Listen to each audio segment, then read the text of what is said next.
சமையல் என்றாலே அனைவருக்கும் நினைவிற்கு வருவது தக்காளி மற்றும் வெங்காயம். அந்த வகையில் ரசம் முதல் பிரியாணி என எது சமைப்பதாக இருந்தாலும் தக்காளி மற்றும் வெங்காயம் முக்கிய தேவையாக இருக்கும். எனவே காய்கறி சந்தையில் எந்த காய்கறிகளை மக்கள் முக்கியத்துவம் கொடுத்து வாங்குகிறார்களோ இல்லையோ கட்டாயம் தக்காளி மற்றும் வெங்காயத்தை மக்கள் நிறைய வாங்கி செல்வார்கள். அதற்கு ஏற்ப தக்காளி மற்றும் வெங்காயத்தின் விலையும் கடந்த சில மாதங்களாக குறைந்திருந்தது. 1 கிலோ 15 முதல் 25 ரூபாய்க்குள் தக்காளி மற்றும் வெங்காயம் விற்பனை செய்யப்பட்டது.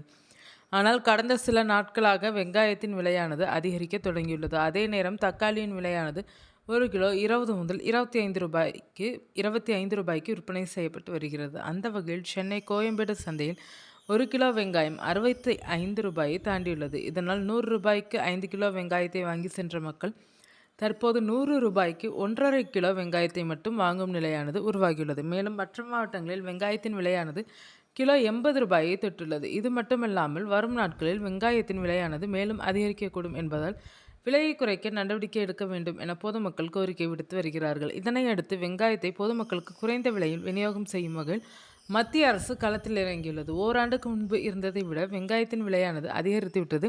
சராசரி மொத்த விலை 68% உயர்ந்துள்ளதால் இந்நிலையில் வெங்காய விலையை கட்டுப்படுத்தும் வகையில் மத்திய அரசு தனது மொத்த கையிருப்பில் உள்ள வெங்காயத்தை ரயில் மூலம் சந்தைக்கு அனுப்பியுள்ளது. அந்த வகையில் சிறப்பு ரயில் மூலம் வெங்காயத்தை பல்வேறு மாநிலங்களுக்கும் அனுப்ப உள்ளது.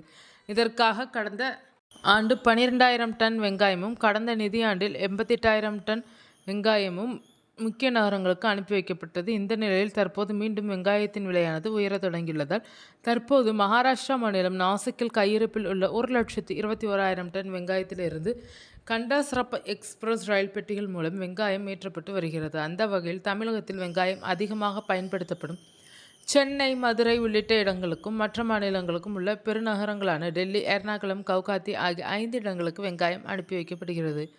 நாளைய தினம் வந்திறங்கும் என மத்திய நுகர்வோர் விவகாரத்துறை செயலாளர் நித்தி காரே தெரிவித்துள்ளார். எனவே மத்திய அரசு ரயில் மூலம் அனுப்பியுள்ள வெங்காயத்தின் வரத்து மூலம் இனி 1 கிலோ வெங்காயம் 30 முதல் 35 ரூபாய்க்கு விற்பனை செய்யப்படும் என தெரிவித்துள்ளார்.